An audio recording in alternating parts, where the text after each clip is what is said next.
Ah oui, Tu penses à une carte tout de suite? À une carte tout de suite? Ouais, c'est bon? T'en as une en tête? Ouais. Ok. Non mec, si tu me brain dès le début, ça va pas le faire du tout. Tu peux me dire à quelle carte tu pensais? Le 9 de cœur. Le 9 de cœur.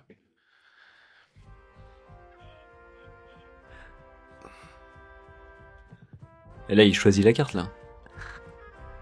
Non, c'est qu'en fait... la dame de cœur... c'est quoi Coupé. Eh ben, c'est dommage. On fera un autre tour de magie. Let's go. C'est parti?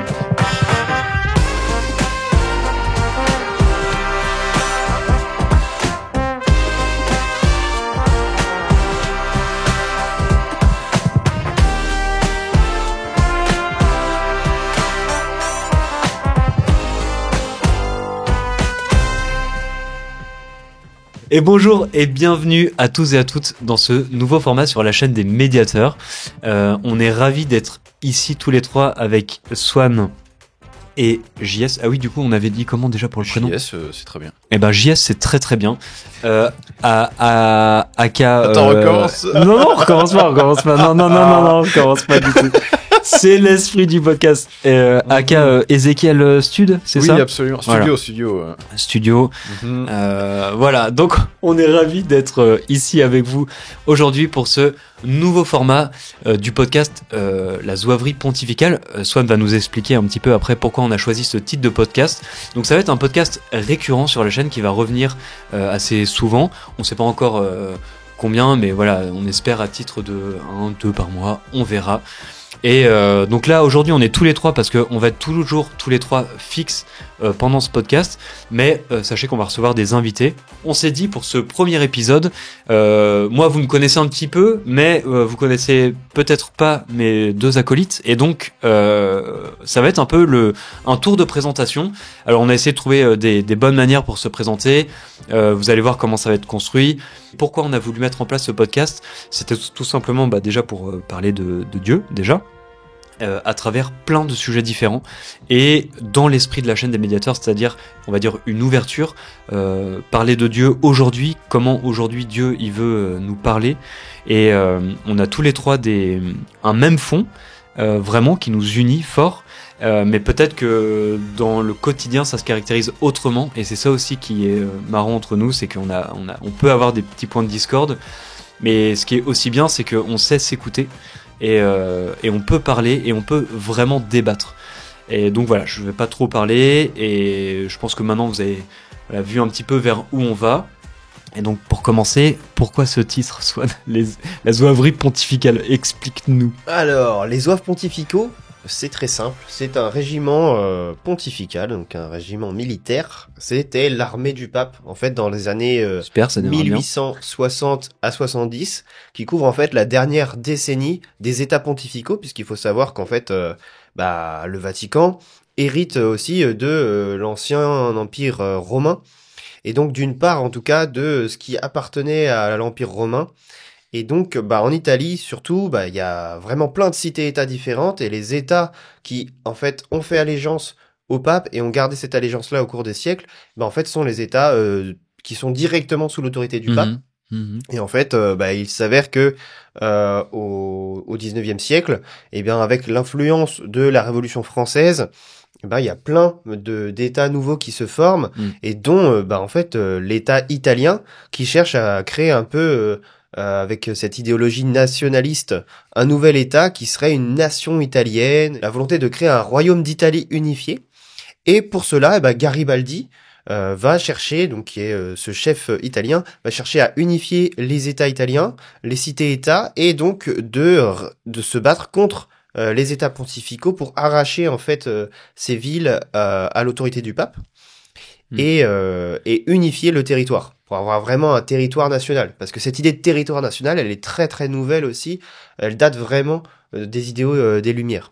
Donc, finalement, le pape va se doter d'une armée pour pouvoir les défendre. Donc, ça va être ces zouaves pontificaux. Alors, pourquoi zouaves? Parce que, c'est...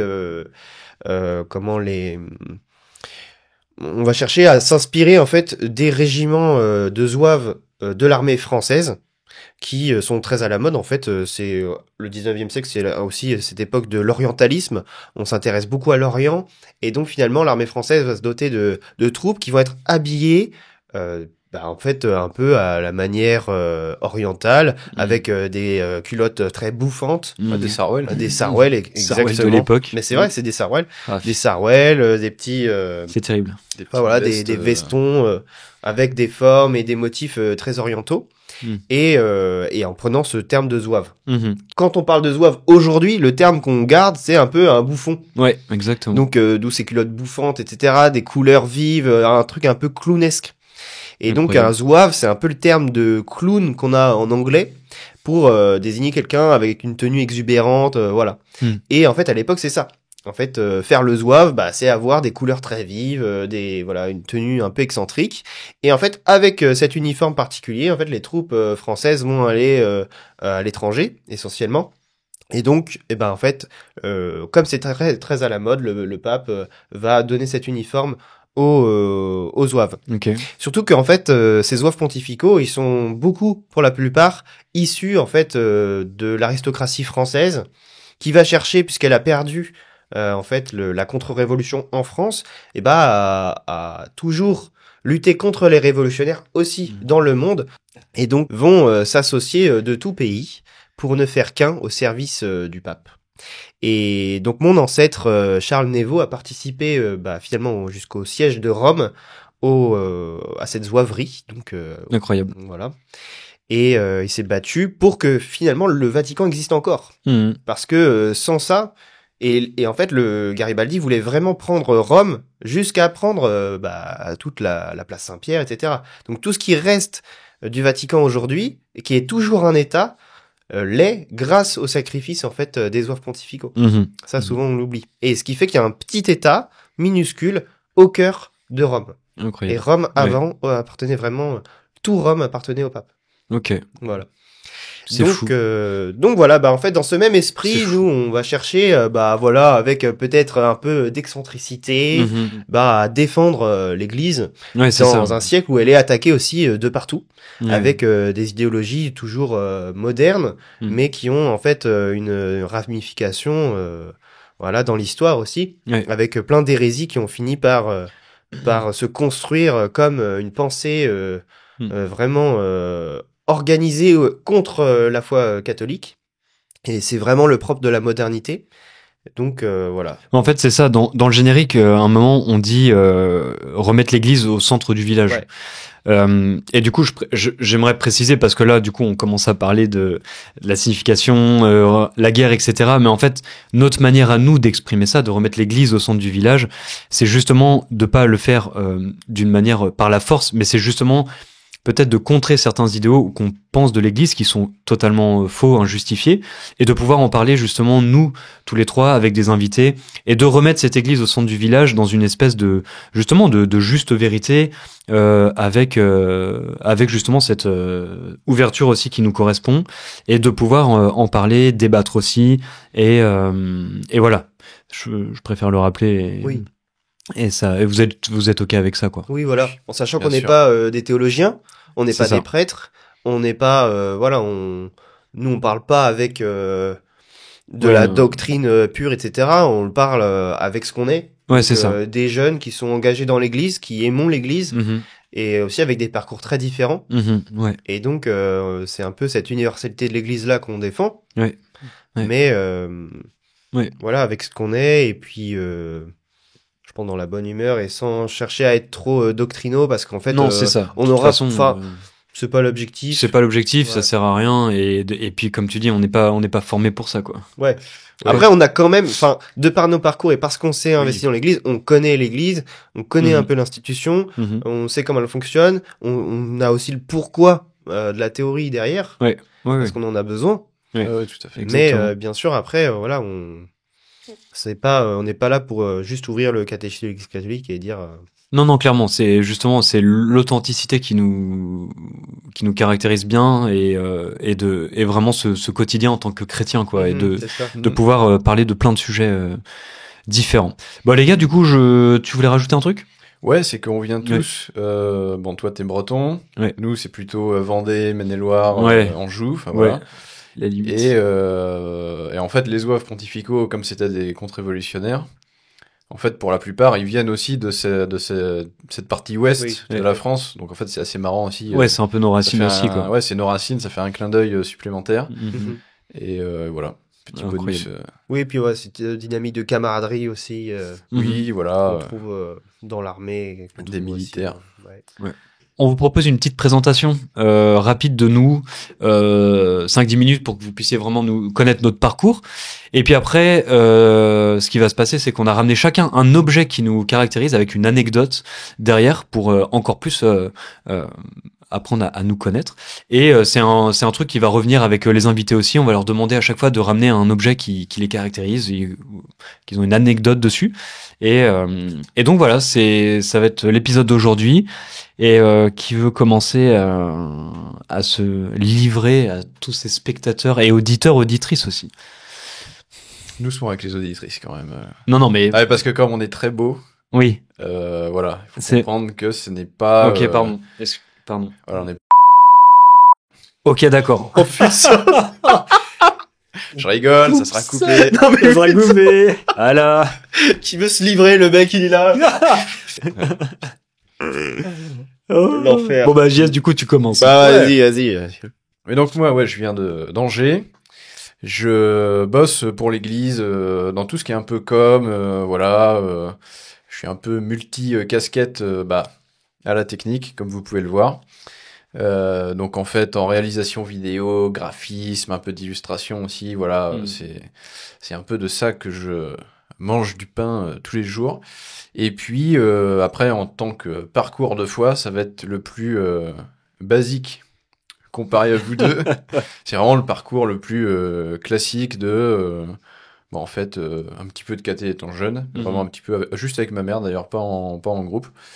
Mais après, voilà, un petit peu de scoutisme, un petit court passage au Mège, et ensuite, vraiment, à 13 ans, on va dire que j'ai eu Enfin là, j'ai vraiment eu la rencontre avec Dieu personnel, chez les franciscains, à Assise, avec les conventuels, et à partir de ce moment-là, là, il y a vraiment une bascule plus perso, et ensuite, le Seigneur a fait grandir petit à petit tout ça. Je dirais qu'il y a eu donc une phase vraiment plus palpable de Dieu. Vraiment, je sentais sa présence. Ensuite, vers 17 ans, ça s'est un peu estompé. D'ailleurs, je fais un petit aparté, mais Ouais. t'as un petit peu parlé de ça sur... pour les gens, vous les avez normalement déjà vus, toi sur la vidéo Ouais. avec Frère Jeremy, la réalisation Ouais, du tout à clip, fait. vous pouvez le voir. Et puis Swan, il y a beaucoup plus longtemps sur un Press React sur la guerre, Ouais. où t'étais Oui, c'est intervenu vrai. aussi. On est déjà Voilà. passé sur ta chaîne. Si vous reconnaissez ces visages aussi, c'est normal.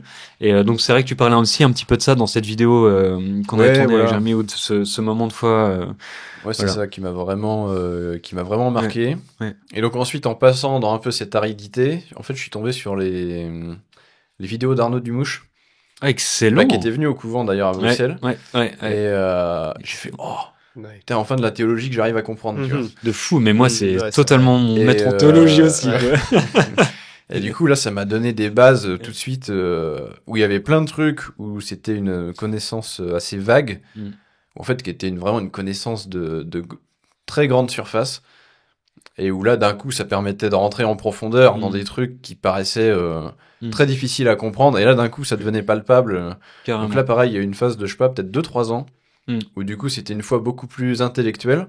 Puis après, voilà, je continuais de me former avec aussi d'autres théologiens, d'autres personnes, mais surtout sur Internet. Mais voilà, ça a permis d'avoir en tout cas de mieux comprendre quelle était la foi. Et puis en fait, après, c'est un peu le mélange de tout ça. Et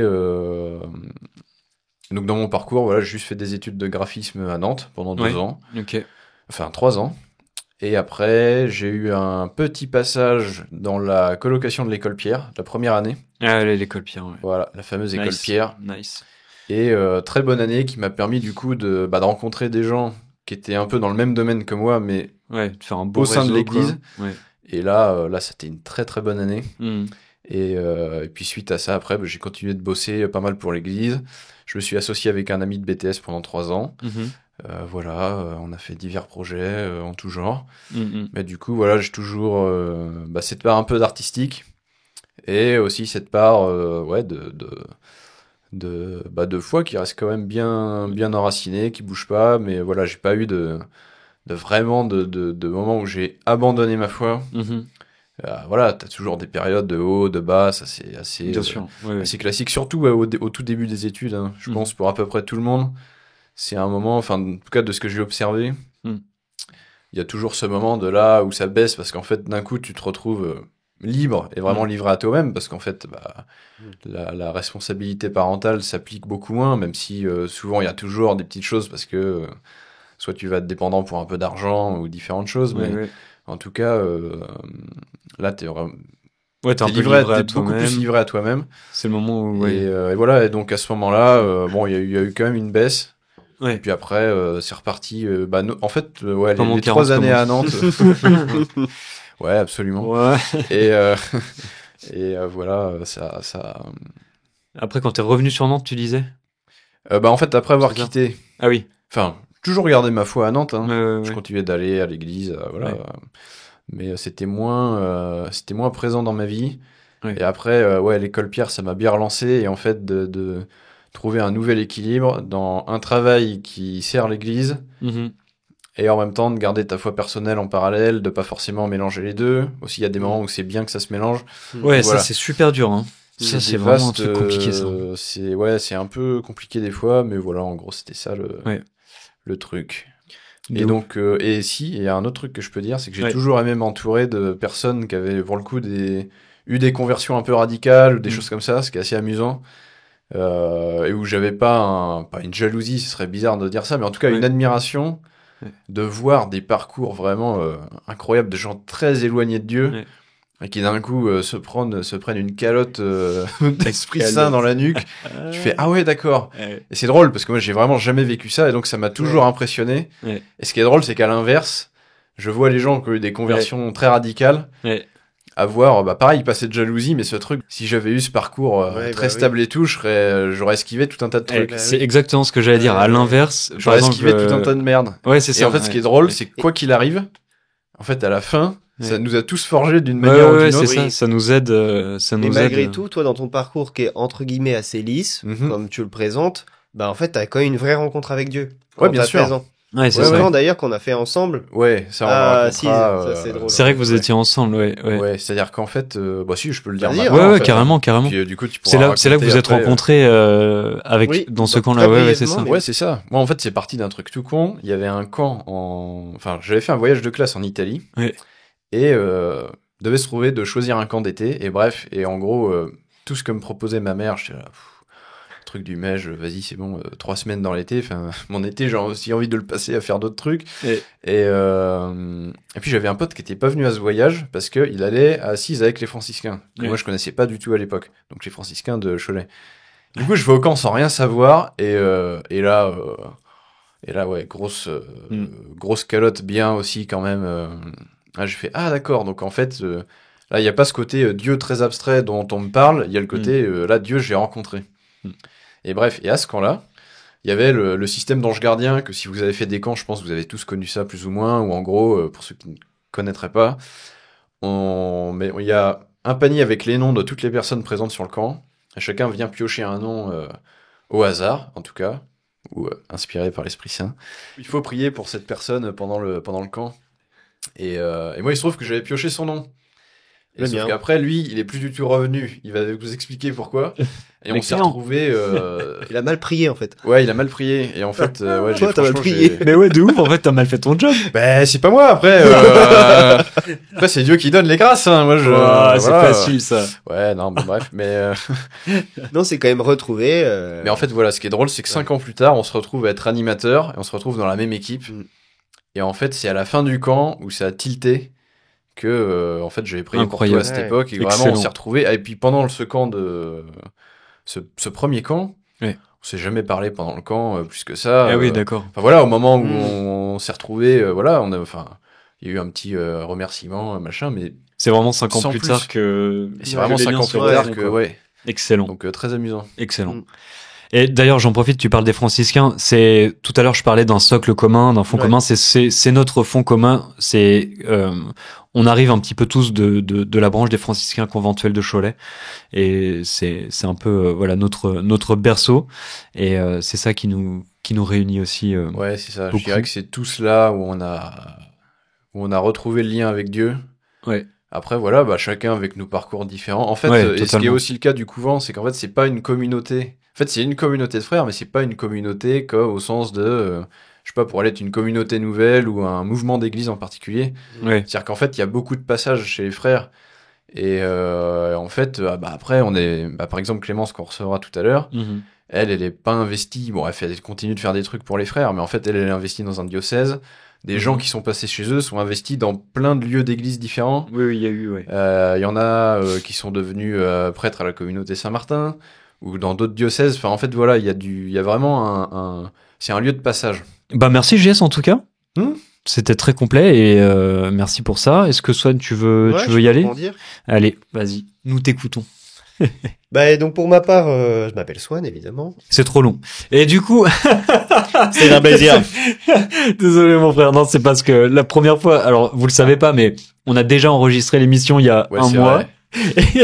Alors cette émission-là avait duré à peu près 2 heures et demie, c'est ça?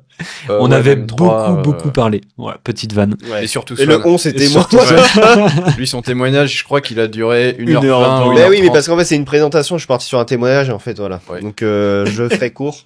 Ce sera peut-être même trop court, on verra, mais Non, mais sens-toi libre en tout cas. on dirait, voilà, sur les choses qui vous semblent pertinentes. Qui es-tu l'ami? Dis-nous Donc, tout. moi, je m'appelle Swan, et donc, j'ai 27 ans. Voilà, je viens de deux milieux différents, voilà, c'est pas très uni dans ma vie, ça a été un long chemin pour unifier un peu d'où je viens, c'est aussi pour ça que c'est difficile d'en parler de manière très Ouais. Ouais, c'est simple, parce complexe. que voilà, mon parcours il est un peu complexe et à Mhm. chaque fois que je commence à en parler un peu, en fait j'ai besoin de détailler parce que sinon Ouais, c'est ouais, pas très forcément. compréhensible, c'est pas facile à aborder, je trouve. Voilà, donc Mais au fur et à mesure des épisodes, de toute façon, je pense que Oui. tu seras amené à parler justement de tout ça aussi, quoi. oui, on verra. Ouais. Enfin, peu importe, quoi qu'il en soit, donc voilà, ça c'est donc ces deux milieux, c'est donc du point de mon père, c'est donc le prolétariat du nord de la France. Donc si je m'appelle Swan, typiquement, j'ai appris assez récemment, c'est que mon père étant très athée, en fait, ne voulait pas qu'on ait de prénom chrétien. Ah oui, carrément. Donc ok. en fait, j'ai 4 prénoms, mais j'en ai aucun qui a de consonance chrétienne et ma sœur non plus. Ok. Donc voilà, je savais pas à quel point il avait choisi en fait dans l'ordre des prénoms que j'avais parce qu'il me semblait que tous avaient été donnés par ma mère et je comprenais pas bien pourquoi en fait ça avait pas de lien avec le reste de la famille. Et en fait maintenant je comprends mieux pourquoi. Donc voilà. Et donc cette part-là, elle est quand même c'est quand même 50% de qui je suis. Mhm. Donc et puis 50% autre, c'est la vieille aristocratie bretonne et vendéenne catholique Mhm. de par ma mère. Et donc j'ai un nom vendéen aussi, malgré que toute la souche familiale elle soit en Bretagne, à Sainte-Anne-d'Auray précisément, où on est depuis 8 générations. Et on s'est beaucoup investi pour ce village et ce sanctuaire. Donc voilà. C'est deux parts très importantes parce que du coup C'est tes racines, quoi. c'est mes racines et donc il y a une racine qui est très contre Dieu Mhm. et une autre qui est vraiment qui s'est battue en fait pour Dieu. Mhm. Et du coup ça a été très difficile de composer avec ça. Donc dans mon chemin de foi, dans mon identité aussi. Voilà, parce que on a beau dire, en fait, c'est amusant parce que en France, on pourrait dire, voilà, moi j'ai deux cultures différentes parce que j'ai un père ou une mère qui est étrangère. Mhm. Là, en fait, on parle de juste en France, en fait. Mhm. En France, on Mhm. peut avoir des cultures très différentes. Ouais. Et de fait, moi, j'ai vécu cette opposition, en fait, entre la modernité et la tradition, Ouais. en fait, en moi-même. Donc, ça explique aussi beaucoup de choses de ce qui m'intéresse dans mon parcours politique, dans mon parcours religieux, etc. Et j'ai toujours eu envie de tenir les deux bouts. Mais c'est jamais très facile et je pense qu'aujourd'hui j'ai vachement grandi et choisi plus du côté là où il y a Jésus en fait parce que c'est lui que je veux suivre et en fait forcément je me rattache aux saints qu'il y a pu y avoir dans ma famille dont certains typiquement étaient du tiers-ordre franciscain, mes arrière-grands-parents Pedrono de Lorient était du tiers ordre franciscain. Et donc il y a toujours aussi cette trame franciscaine, voilà. Et donc j'ai eu une enfance assez difficile et une adolescence vraiment torturée. Et donc ça a été un long chemin. J'ai rencontré les franciscains grâce à ma tante.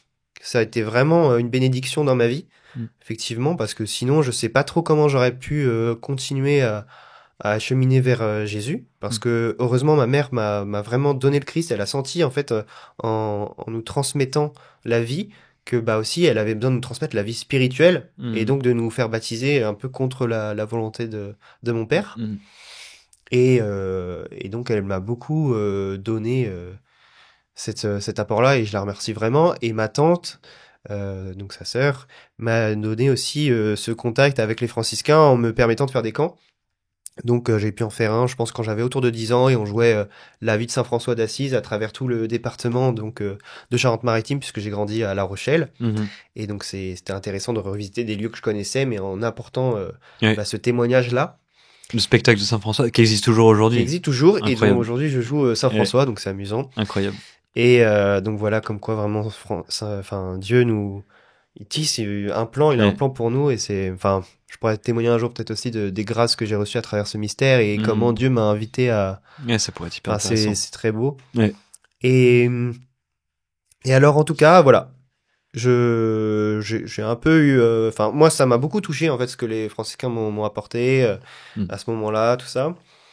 Mais malgré tout, ce que je vivais était tellement difficile que Dieu pouvait me paraître très loin. Donc, quand j'ai eu 12 ans, j'ai voulu mettre fin à mes jours. Donc, c'était une grosse épreuve, mais ça a aussi été un moment où j'ai vraiment prié fort pour avoir l'aide de Dieu. Et j'ai vraiment, pour moi, ça a été la première rencontre avec le Saint-Esprit que je peux relire avec plus de recul. Et puis ensuite, un deuxième temps fort, ça a été quand j'ai fugué à 17 ans de chez moi. Donc au lycée. Donc voilà, pour montrer un peu à quel point voilà, ça peut être difficile. Et malgré tout, j'ai survécu à tout ça et je m'étais vraiment éloigné de Dieu. Donc pendant un peu toute la période du collège et du lycée, je commençais un peu à y revenir, mais vraiment dans une forme assez protestante. Je me disais plutôt protestant. Donc vraiment aussi contre aussi toute cette part bien catholique de ma famille. Parce que j'avais plus confiance en l'église en fait. Parce que pour moi là c'était je lisais aussi pas mal, je m'étais intéressé à la politique vraiment à partir de la seconde et comme j'étais à La Rochelle dans un bastion du socialisme très de gauche, très franc-maçon, etc. En fait vous l'aurez remarqué, Swan aime bien parler de politique. Eh oui. Eh oui, c'est parce que j'ai vraiment, il y a en fait à travers tout ce que j'ai vécu, il y a une quête de justice. En fait, j'ai été tellement marqué par l'injustice que moi la justice c'est quelque chose qui me travaille énormément. En fait, à laquelle je réagis toujours au quart de tour et donc forcément la politique a été un intérêt naturel pour moi. Et je me suis énormément construit à travers la politique et à travers la foi. Et finalement, aussi dans toute ma révolte contre Dieu, il y avait une question d'injustice en fait qui était pas que je comprenais pas. Voilà. La question du mal, etc.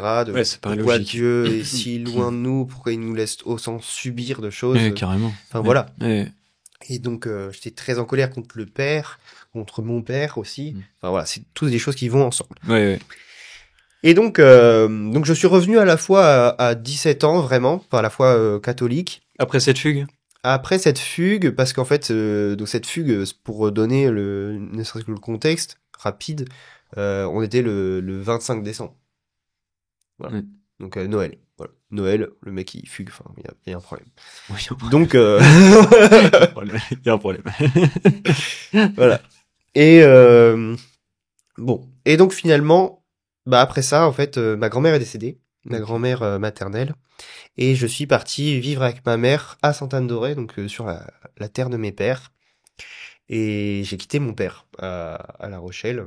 Donc ça a été un moment aussi de rupture important et qui m'a permis aussi, du coup, puisqu'on n'avait pas le droit de parler de Dieu à la maison, de réentendre en fait ma mère me parler de Dieu. Et j'étais toujours un peu rebelle, mais je l'ai vraiment écouté. Et finalement, ça m'a beaucoup touché et je suis revenu à la foi. J'épargne tous les détails, mais voilà, je suis revenu à la messe. J'ai repris voilà une vie sacramentelle très très nourrissante qui m'a vraiment permis d'avancer. Et puis en 2016, je suis parti faire le Tour de France en stop sans argent et seul.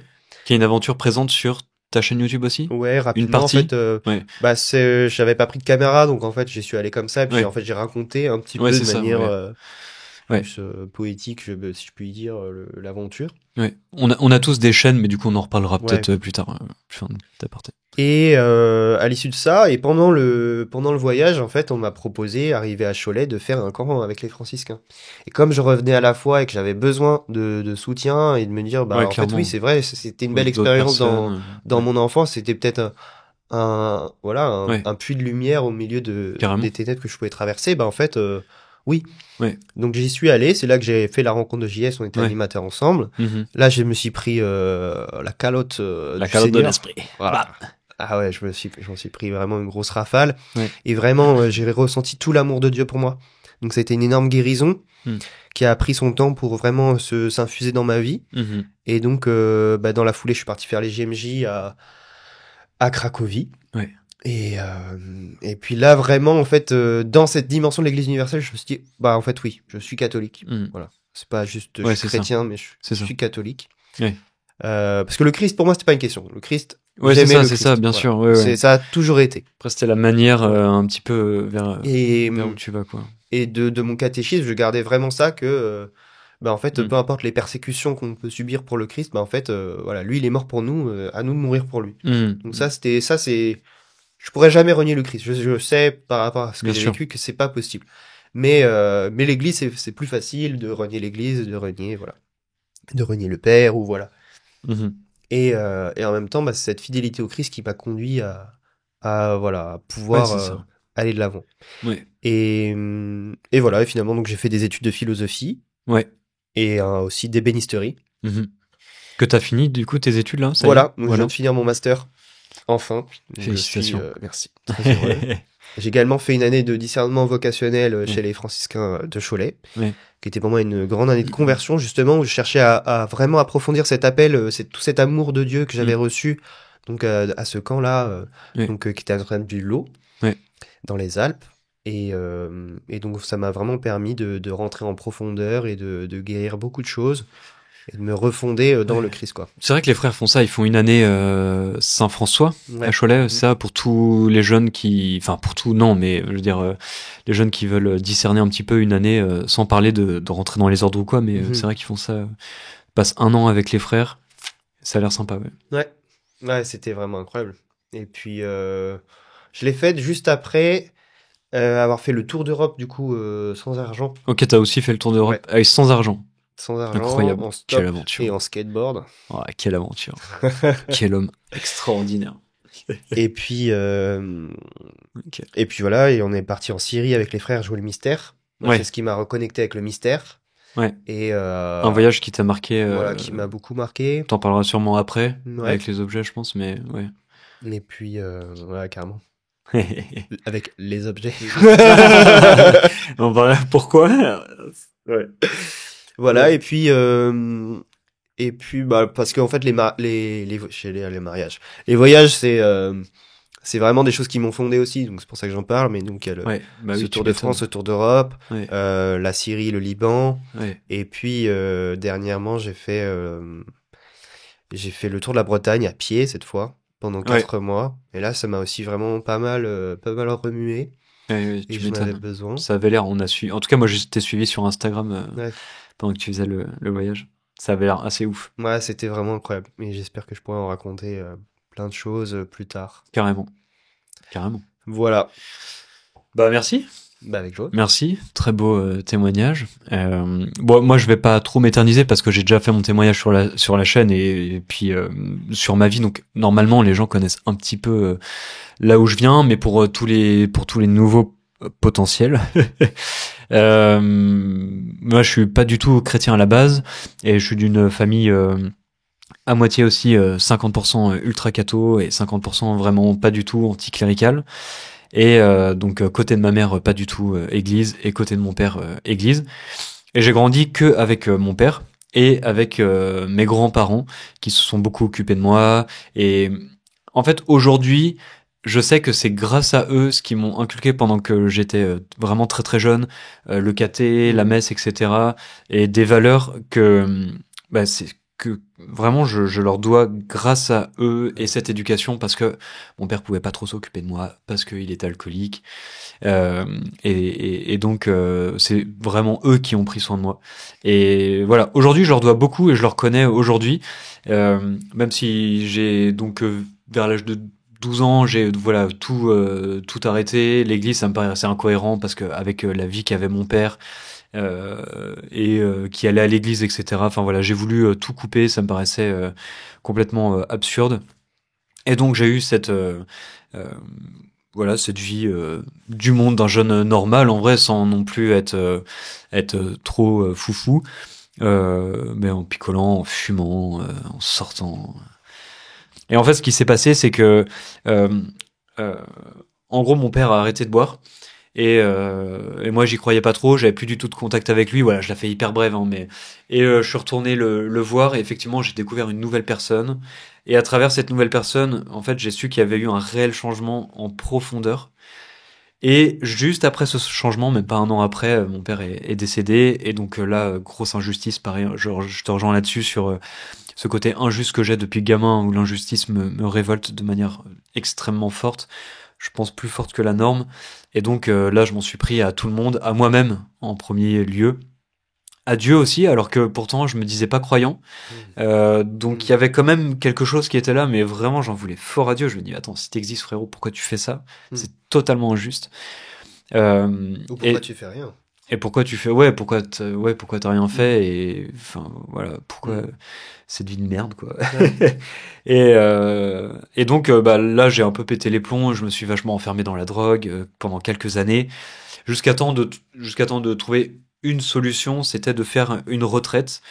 On parlait des franciscains donc et de mes grands-parents. Moi c'est là aussi d'où vient quand j'étais gamin ils m'emmenaient chez les franciscains quand j'étais vraiment petit et donc c'est là-bas que j'ai rencontré un des frères donc frère Daniel et qui a été vraiment super avec moi et qui et avec ma famille et comme tu l'as dit tout à l'heure très très bien, c'était un puits de lumière dans toute cette obscurité. Pendant ce moment où j'allais chez les frères, il y avait vraiment ce truc-là et que j'ai toujours gardé en fait au fond de moi. Et au moment où j'étais dans cette addiction dans la drogue et où je cherchais désespérément un moyen de m'en sortir, j'avais essayé plusieurs trucs. Je suis parti en Australie aussi pendant un an. En me disant aller le plus loin possible, ça va tout changer, pas du tout. J'ai essayé de reprendre des études, de retrouver un rythme dans ma vie, mais il y a rien qui marchait quoi. Et donc je me suis dit, j'ai repensé à ce frère et je me suis dit, je vais aller le voir et en fait, je vais rester, je sais pas, 2 semaines, un mois dans un couvent et peut-être que ça va me faire du bien. Et effectivement, c'est là où j'ai eu une vraie rencontre personnelle très très forte avec Jésus, tout seul dans ma chambre. Je lisais une BD pour enfants et je suis tombé sur la phrase "Je suis le chemin, la vérité, la vie".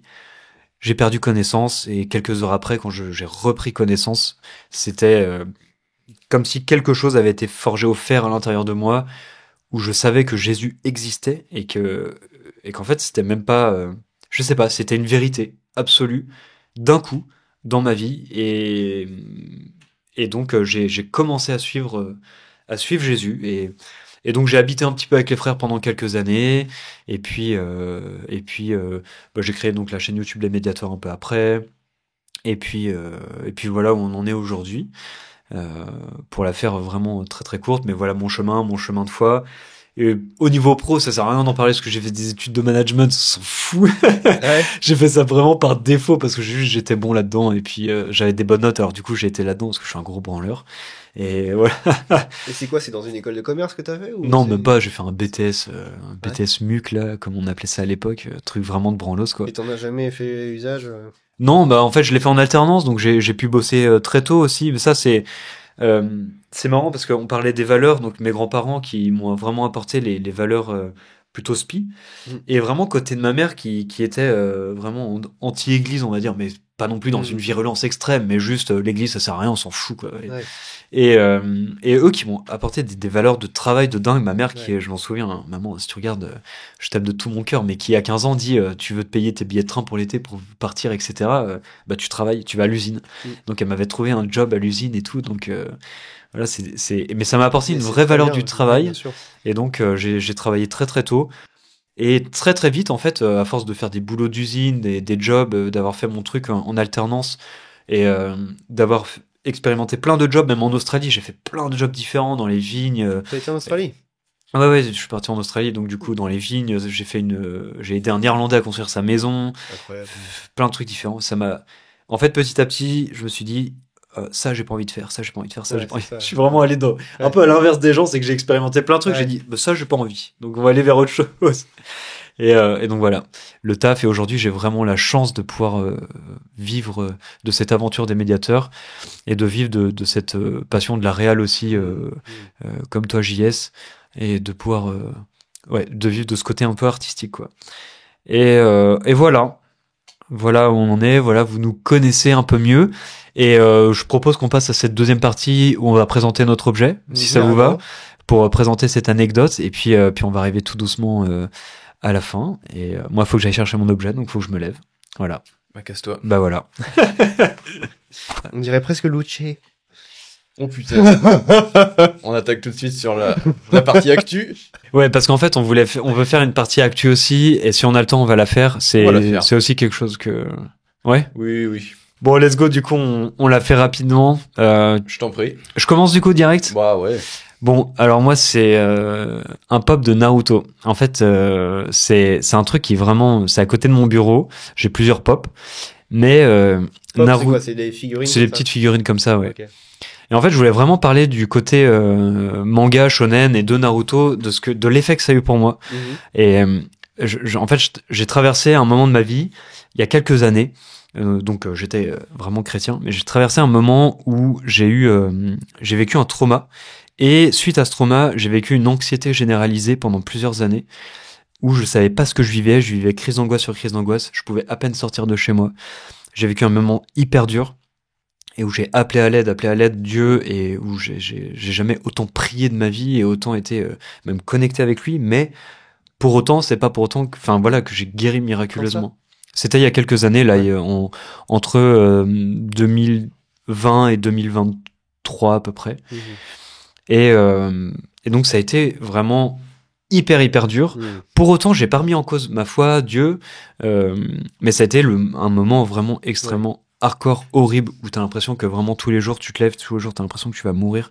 Et heureusement, j'ai eu la chance de me faire aider par un psy, avoir reçu un suivi SPI aussi qui m'aidait. Mais du coup, on se demande des fois où est Dieu et qu'est-ce qu'il fait. Et en fait, souvent, la plupart du temps, même toujours, on a souvent une réponse tellement plus tard, et on comprend les choses tellement plus tard. Mais n'empêche que durant cette période, je me suis mis à regarder Naruto. Je suis un gros fan de manga quand même, et j'ai regardé tous les animes, et pendant un an, tous les soirs, avant de dormir, je me matais des épisodes de Naruto. Et en fait, ça a eu un effet de dingue sur moi, et je voulais parler de cet effet juste, manga, shonen, que ça a vraiment des valeurs et une base hyper chrétienne de ouf, un sens de l'honneur, du sacrifice, de l'amour, de l'amitié, poussé à l'extrême jusqu'à donner sa vie pour les autres. Et c'est vraiment représenté à fond là-dedans. Et Naruto, ce personnage m'a vraiment édifié et m'a aidé dans ma propre foi à m'aider dans cette période qui était hyper dure, à vraiment rester connecté avec Dieu. Et à me donner cette force de faire des petits pas après petits pas, des trucs difficiles. Et donc, ça m'a vraiment percuté hyper fort, quoi. Et ça, et je pense sincèrement que Dieu passe à travers 1 milliard de choses, dont des mangas, pour nous parler et pour nous aider. Et j'avais envie de le dire, parce que il y a aussi beaucoup de chrétiens extrêmes qui crachent sur beaucoup de choses comme ça. Et et du coup, moi, ça m'a aidé à me recentrer sur Dieu. Et je sais que il y a beaucoup de gamins aussi, ça les aide, et ça les aide à avoir des bonnes valeurs et un bon sens de la Ouais. vie aussi. Non, mais c'est De la clair. vie aussi. Voilà. Moi, je pense que l'effet dont tu parles, c'est un peu ce qu'a eu Star Wars pour moi. Ah ouais, excellent, excellent. Ouais. Ah, le Seigneur des Anneaux, Aussi, plus ouais. jeune encore, ouais, carrément. On pourra Mm. faire un épisode spécial pop Mais culture. carrément, Mais ça grave, serait mais hyper grave. intéressant. Grave, très très chaud. Ouais. Très très chaud. T'as lancé le truc. On va faire ça. Trop bien. Trop de ouf. Si. À toi, JS? Ok. Alors moi j'ai amené un jeu de cartes. Ça n'a aucun rapport avec la foi. J'ai jamais fait de sorcellerie. Mais, Pour autant- instant de genre. pour autant, voilà, j'ai fait 7 années de prestidigitation. Oh Et, là là là là. Et voilà. Et en fait, non, là où ça se rapproche de moi, c'est que j'ai designé 2 paquets de cartes à l'époque. Et du coup, en fait, dans le paquet, en fait, il y a ce côté, voilà, créativité quand même, au niveau des illustrations, etc., qui me rejoint pas mal. Donc, c'était ça un peu le truc. Voilà pourquoi. Si vous le voulez bien, messieurs, je vais vous faire un tour Ouais. différent à chaque épisode. Ah ouais, ça serait trop ouf en vrai. Donc, Avec ma grand foi, plaisir. Ouais. Nous allons. Moi, je les connais tous. Oui, alors c'est une fois de plus, c'est ce qu'il dit, mais. Mais oui. Non, parce que quand on était Tu connais animateurs tous les ensemble, trucs. en fait, il faisait tout le temps des tours. Et oui, il faisait Pour que les- des tours pour pour les les jeunes. gamins. Mais C'est ouf en vrai. C'est trop bien. Exactement. Donc là, petit mélange. Honnête. Honnête. Et très vite, très vite, tu vas me dire stop. Stop. Celle-ci, ça te va? Ouais. Ok. Voici la carte. C'est bon pour vous? Ok, montrez-la. Ok. Ah bah non, monte pas. Bah, moi, honnêtement, j'ai pas eu le temps de Ah la oui, voir. ouais, non, mais même là, ouais, on voit pas du tout. Je pense que. C'est bon, voilà. ils ont vu. Ouais, c'est Ils bon. ont vu? C'est bon, c'est bon. Ok, je ferme, hein. C'est bon. Quelque chose. Tu mélanges très rapidement. Boom, chac, boom. Voilà. Rien dans les mains, rien dans les poches. C'est bon? Let's go. Voilà. Et maintenant, je vais essayer de mémoriser l'ordre du jeu. Vas-y, bon courage. Allez, c'est parti. Tic tic tic tic tic tic tic tic tic tic tic tic tic tic tic tic tic tic tic. Oh, c'est incroyable.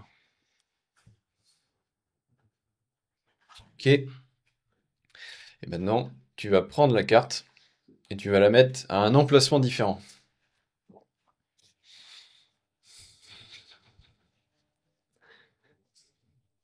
C'est le jeu de cartes qui est truqué, à vous. Il y a des Écoute, trucs dessus. S'il est truqué, tu peux le vérifier. Ouais, je regarderai, S'il l'a je regarderai dans ça ses après. mains, moi je. Ah, pardon, c'est pas bon. C'est bon. Ok.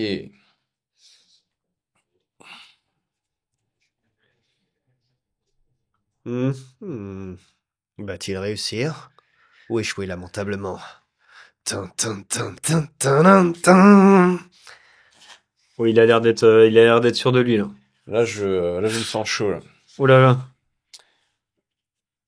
Oh putain. Oh putain. Les doigts sont rouillés. Faut savoir qu'on est dans une cave, il fait très froid. dans Oui, cette oui, pièce. c'est Ouais, vrai, il fait c'est froid, vrai. ouais. Ah, Non, elle est tombée. Elle est là, elle est là. Et là, Elle est là. C'était quoi la carte? c'était la dame de cœur. Oh, Ah, ok. Bravo, JS. Incroyable. Voilà. Incroyable, bravo. C'était la deuxième prise.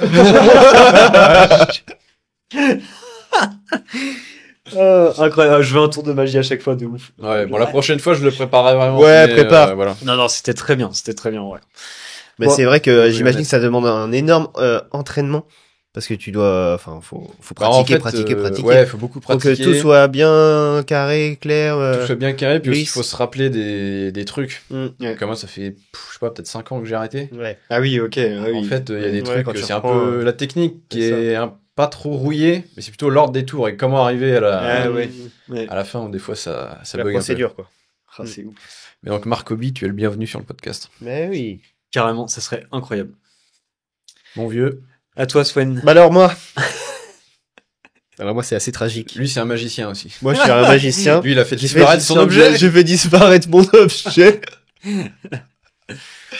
Puisqu'en fait, je comptais amener une plume de pan. La plume de pan, qui n'est pas avec nous Il aujourd'hui. n'est pas avec nous, malheureusement, parce que je l'ai oublié dans le train, voilà, donc pas chez moi. Je lui ai accordé quand même pas mal d'importance, mais bon, ce n'est que du matériel. Ouais, j'espère que tu vas la retrouver quand même. Alors, c'est quoi cette histoire? En fait, comme toi, moi j'ai fait des petits boulots un peu difficiles pendant mes études pour financer mes études parce que j'étais boursier, mais malgré tout ça suffisait pas toujours. Et donc fut un temps j'ai été réceptionniste de nuit dans un hôtel Excellent. devant la gare de Rennes Ah. où je faisais mes Tu études. m'étonnes.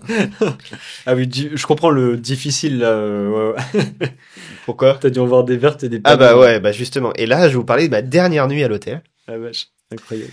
Donc la nuit était juste incroyable. En fait, il s'est passé tous les trucs possibles qu'il aurait pu se passer. Quasiment. Il n'y a pas eu l'incendie de l'hôtel ou la tentative de suicide depuis le dernier étage. Mais voilà. En tout cas, c'était assez amusant puisque donc on était en hiver et donc forcément il fait nuit très tôt, tout ça. Et donc premier truc qui m'interpelle, c'est que je vois une prostituée arriver dans l'hôtel. Ce qui ne m'était jamais arrivé.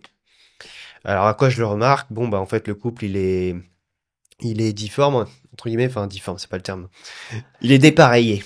Dépareillé, Ouais. Le couple est dépareillé, c'est-à-dire qu'on a un homme assez âgé, disons 40-50 ans, avec une femme très jeune, habillée avec un style très différent du sien. Ok. Donc ce qui me met la puce à l'oreille, c'est pas un couple qui a l'habitude d'être ensemble, ils vont pas ensemble. Et puis ils se connaissent pas puisque en fait quand j'étais en train d'arroser les plantes devant l'hôtel, eh bien je les entends qui arrivent. Alors tu t'appelles comment, etc. Donc bon, trop bizarre. Ok. Et donc là je me dis ok ça sent c'est bizarre. Je prends donc à la réception ce couple, je les enregistre en fait pour faire le check-in, l'enregistrement. Et puis je vois qu'en fait le monsieur devait être tout seul. Donc il devait pas y avoir une personne avec lui. Donc voilà, finalement, bref, tout se passe. Je les invite, je l'invite à payer la taxe de séjour, etc. Et puis j'appelle un collègue, il m'explique tout ça, la procédure. En tout cas, parce qu'en fait, on n'est pas sûr que ce soit une prostituée. Et il faudrait pas insulter la compagnie de monsieur. En fait, c'est très délicat. Ouais. Mais selon la loi, nous, on peut pas ne pas agir parce que en fait, dans la loi française, la prostituée est victime de prostitution. Oui. Le client est le coupable Ouais. et le proxénète, il est complice. Ok. Et donc, on ne peut pas tolérer ça chez nous. Parce qu'en fait, si, Ok, d'accord. Ok. si une prostituée dit, OK, ici, c'est bon, on peut faire nos affaires, après, il y a les autres qui viennent, et à la fin, ça devient une maison de passe, en fait. Donc, c'est pas possible. Donc, intraitable, etc. Voilà. Bon. Donc, je fais le job et tout, et finalement... T'aurais pu être un peu plus flexible quand même, mais bon. Bah ouais, j'ai raconté cette histoire à des militaires, les mecs comprenaient pas en quoi c'était pas normal, tu vois. Enfin, c'était trop drôle. Bref. Et alors toujours est-il que donc je finis par réussir à mettre dehors la prostituée par un habile stratagème qui est la force, que je ne bonne clé de bras. Enfin voilà, avec en expliquant subtilement qu'on les a décelés simplement. Ah oui, ok. Voilà. Et donc voilà. Et puis après je vaque encore à mes occupations, j'ai plein de trucs à faire pendant la nuit, donc là je suis en train de nettoyer des oranges, blablabla, et j'entends que ça sonne à la réception. Alors, je vois du fond du couloir le sas, et il y a un mec immense qui tape, un grand noir, tu vois, qui fait 2 ou 3 têtes de plus que moi, tu vois. Ouais, je crois que d'ailleurs 2 ou 3 mètres. Et il frappe, ouais, vraiment, il faisait bien 2 mètres. Hein. Ouais. Et le mec, il frappe comme ça sur les portes vitrées, tu vois. Donc, je suis là, je fais, wow, qu'est-ce que c'est que ce truc? Et en fait, il y a un sas, donc je pourrais me dire, en fait, je fais rien, j'appelle la police, Ouais, voilà. c'est ça. Mais, en fait, je l'ai pas senti comme ça, je suis allé, j'ai ouvert le sas, en fait. Ah oui, et je suis allé le voir. Ah oui. Et donc, je l'ai regardé du haut de mes 3 têtes de moi, là. Et je dis, oui, c'est pourquoi? Et là, le mec, vraiment, c'était hallucinant. Le mec, il me regarde comme ça. Il me fait, je t'ai vu. Je sais ce que tu as fait. Et il rigole comme ça. Tu vois. Quoi? Ouais. Oh, wow. Et là, je me dis, waouh. Est-ce que c'est le proxénète, tu vois? Ouais. De la prostituée qui, en fait, vient me mettre un coup de pression parce qu'en fait, j'ai un peu fait foirer ses plans, tu vois, je sais pas. Je sais pas, c'est trop bizarre, tu vois. Enfin, au début, c'est un peu la piste que j'ai. Ouais. Et du coup, le mec me met un coup de pression, bon. Et puis, en fait, il me dit des trucs comme ça. Je fais, ah bon, qu'est-ce que j'ai fait et tout. Je sais tout de toi. Je t'ai vu. Je te connais. Tu vois. Et il fait des trucs comme ça, tu vois. Après, il me traite de fils de pute, des trucs, bon. Ah ouais, tu vois. plus Et- classique. Ouais, voilà, plus classique, bon. Moins faible. Il y a des insultes, machin. Et je me dis, ok, il a pas l'air net, enfin, il a l'air bizarre, en fait. Est-ce que c'est un fou, tu vois? Ou est-ce qu'il y a un truc plus speed derrière, tu vois? Est-ce qu'il serait pas possédé, tu vois? Et je me dis, bon, je vais utiliser un moyen un peu d'exorcisme, tu vois, pour vérifier, en fait, la nature de son problème. Ok. Est-ce que c'est en Ouais. fait, je veux savoir qui j'ai en face, tu vois. Ouais. Est-ce que c'est un mec normal? Est-ce que c'est un fou? Ou est-ce que c'est un possédé, tu vois? Ouais. Et du coup, pour écarter au moins la thèse de la possession, je vais. Et puis parce que, tu vois, vraiment, j'étais très paisible moi intérieurement. Donc, je le regarde et je fais, ah ouais, c'est drôle que tu dises tout ça parce que moi aussi j'avais quelque chose à te dire. Et il fait, ah bon? Quoi? Jésus t'aime. Et là, le mec, il fait, non, non, non, ne prononce pas ce nom, non! Genre, le mec fait vraiment un Sérieux truc comme ça. Ouais, le film d'horreur. Et ouais, de et je fais, malade. ah ouais, donc donc là, bah, ça, c'est signé, tu vois. Ça, c'est, là, on connaît l'auteur, tu vois. quoi? Et, ah ouais, délire. Et du coup, je vois que ça l'irrite, tu vois. Et donc, moi, je suis un peu taquin. Un peu joueur. Un peu joueur. Et en vrai, il aurait pu me défoncer, tu vois. Parce qu'en plus, il y a des vidéos comme ça où t'as des possédés qui se mettent à frapper les gens. Enfin, tu vois, ça peut être assez violent. Et je fais, si. Et d'ailleurs, moi aussi, je t'aime comme un frère, tu vois. Et il fait, non, non, et tout. Et le mec pète un plomb. Et en fait, il se barre en courant. Tu vois. Quelle nuit? Et là, je lui dis, What the wow, tu vois, délire. Hmm. Et bon bah ok, bah ça c'est fait, tu vois. Hop. Et puis bon bah je continue mes occupations parce que c'est pas fini. Et en fait, j'avais l'habitude parce que pendant un de mes tours d'Europe, j'ai eu la chance d'avoir un réceptionniste de nuit, pareil, qui m'a accueilli dans la réception de l'hôtel alors que j'ai frappé à la porte. Et en fait, bah, quand des gens se présentent et disent bah voilà, j'ai pas l'argent, je suis dans la merde et tout, est-ce que vous pouvez m'aider? Bah, en fait, je les accueillais de la même manière que moi j'ai été reçu. Je les accueillais dans la réception et puis en fait, juste avant que mon collègue de jour ne prenne mon tour, bah en fait, bah du coup il est tôt, hein, 5-6 heures du matin. Je demande à la personne de partir. Ouais, c'est ça. Ouais. Et en fait, ça n'a pas toujours été facile parce qu'il y a des gens, bah tu les réveilles à cette heure-là, bah ça reste des humains, ils sont fatigués, ils vont retourner dans le froid de la nuit, l'hiver, c'est pas ouf, tu vois. Donc ils ont pas trop envie de partir. Et bon, quand même, t'es obligé de leur demander de partir parce qu'après, bah, tu perds ton travail, tu peux plus faire ça pour les autres, enfin bref.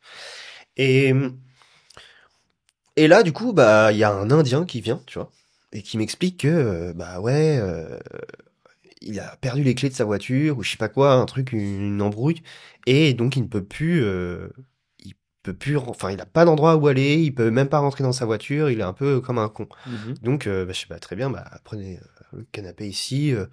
Allongez-vous, reposez-vous, et puis bah, je vous demanderai de partir seulement. Voilà, donc je lui annonce les conditions, etc. Et puis il se repose tout ça, machin. Et donc je lui demande de partir, et il part très tranquillement, en me donnant une petite bougie de Pondichéry pour me remercier en fait de l'avoir aidé. Excellent. Et après il revient encore peut-être 1 heure plus tard en me donnant cette plume de pan, tu vois, en disant vraiment merci beaucoup. Pour ce que vous avez fait pour moi, c'est vraiment important. J'ai pu récupérer les clés de ma voiture, tout ça. Enfin, Excellent. voilà.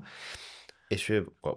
Et donc, je voulais montrer cette plume de pan parce qu'elle est toujours Trop dans mon mimes. salon. Ouais. Et quand je me disais, bon, qu'est-ce que je peux amener d'objets pour avoir Ouais, une c'est un peu anecdote un peu. folklore, quoi. Et en fait, cette. Quelle nuit, quoi. Quelle nuit! C'était What? ma dernière nuit d'hôtel. Après, donc j'ai démissionné parce qu'il fallait que je fasse mes partiels et je pouvais pas tenir le rythme. C'était Ouais. trop fatigant. Ouais, Il tu fallait vraiment m'étonnes. que je me mette dans les cours et tout. Parce que du coup, je pouvais pas vraiment assister aux cours. J'étais mort de fatigue. J'avais essayé de faire, d'enchaîner la nuit avec Bah ouais.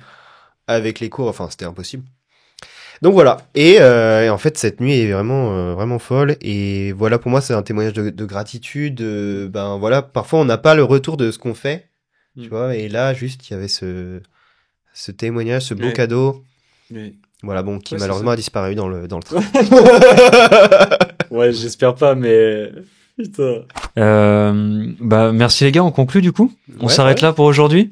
Voilà. Et donc, sachez Ouais. que dans les prochains épisodes, on commentera un peu l'actualité. Ouais, On va le faire dans le prochain épisode qui Ouais. sera tourné tout à l'heure. exact. Donc, des fois, l'actualité, ça sera souvent un peu en différé parce que bah, le temps qu'on tourne, que les choses se passent. Ouais, En le même temps, c'est bien montage parce et que tout. ça permet d'avoir du recul dessus. Ça permet d'avoir un petit recul, de Aussi. revenir aussi sur les choses importantes. Ouais, Mm. puis parce que les trucs trop à chaud aussi, c'est pas une bonne manière de. Non, j'aime pas Est-ce trop qu'on a faire déjà ça non vu des plus. trucs très pertinents dits sur les chaînes d'infos en continu? Je ne pense pas. Non. Donc, Est-ce qu'on a vu des trucs intelligents dits après la cérémonie des JO? Je ne crois pas.